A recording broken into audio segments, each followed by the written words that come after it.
ഒരു തള്ളു തള്ളിയാൽ നീ താഴെ വീണ് 64 പീസാകും. അടക്കാൻ ശവപ്പെട്ടി വേണ്ടി വരില്ല. ഒരു പോളിത്തീൻ ബാഗിൽ തൂത്തുവാരിയിടാനേ കാണൂ. നീ അമേരിക്കയിൽ പോയി പഠിച്ച ബിസിനസ് അഡ്മിനിസ്ട്രേഷനും ബിസിനസ് പിമ്പിങ്ങും ഒന്നും ഇവിടെ നിന്നെ രക്ഷപ്പെടാൻ സഹായിക്കില്ല. എനിക്ക് വാക്ക് തരണം. നാളെ നീ മാറ്റില്ല എന്നുറപ്പുള്ള വാക്ക്. ഓട്ടിയിൽ നന്ദകുമാറിന് പറ. ഞാൻ വാക്ക് തരുന്നു, ഞാൻ മാറില്ല.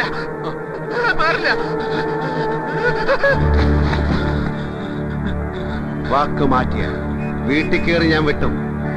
This is Jagan mind.